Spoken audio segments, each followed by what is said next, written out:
our simulation software has several malfunctions that we can introduce. So faults into our system, areas where our system is not running at 100% optimal operation.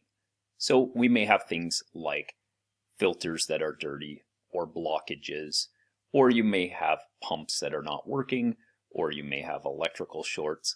So we have all kinds of different malfunctions that we can introduce to students, and you can use those as learning tools. And so in this module, I'm just going to give you an overview of how we make use of those and how you can access those malfunctions.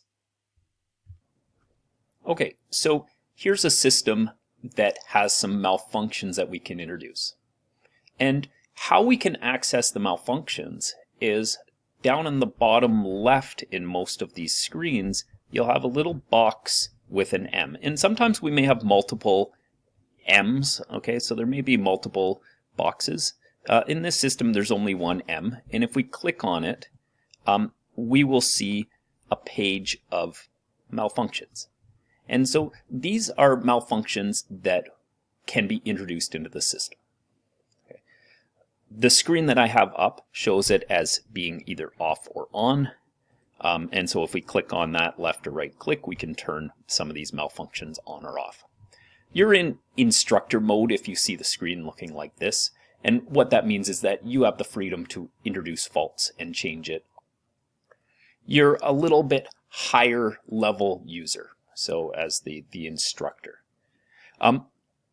So you can turn things on and off, and you can see the effect of doing that. So for instance, if we were to introduce a fault, maybe here we have a lube oil cooler that's dirty, we could turn that on, and we should be able to see some changes to our system. Sometimes data logging is also a good tool to use with faults in order to understand what some of the symptoms of those faults would be. We could also change the value that they are activated to. So anywhere from 0, it's off, to 100%. So we can adjust really the level of that malfunction. And we could have multiple malfunctions happening at any given time, and it should create some problems with our system. As we see here, I've created some alarms.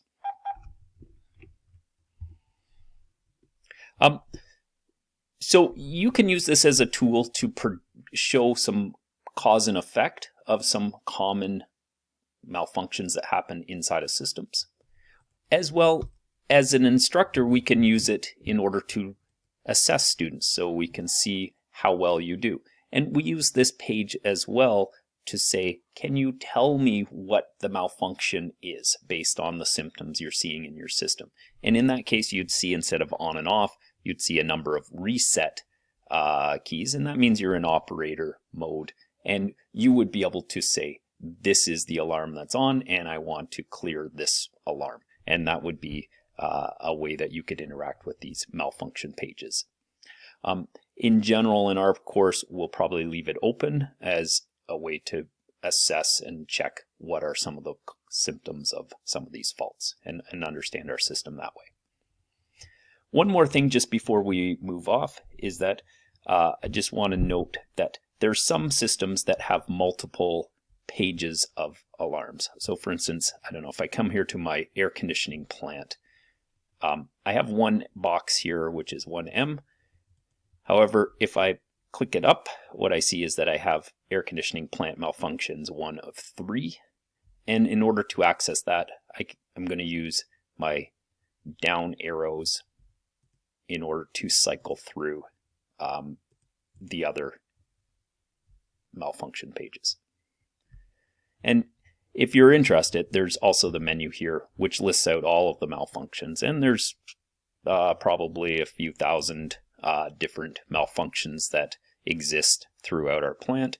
And by clicking on any of them, you can go and see what sort of malfunctions are available. Okay. Just give you one more example. Here is a system, and we don't just have one malfunction page, but we have 3. So there's 3 areas that may have malfunctions that could be introduced to this page. Our seawater system, our freshwater generator, or our steam condenser may have faults that may impact this page. Okay, so sometimes you see multiple M's. Usually you just see one, but sometimes those M's also have multiple pages assigned within it. So lots of different places where we have lots of different malfunctions that we could go and make use of. Okay. So just a quick introduction to that malfunction box.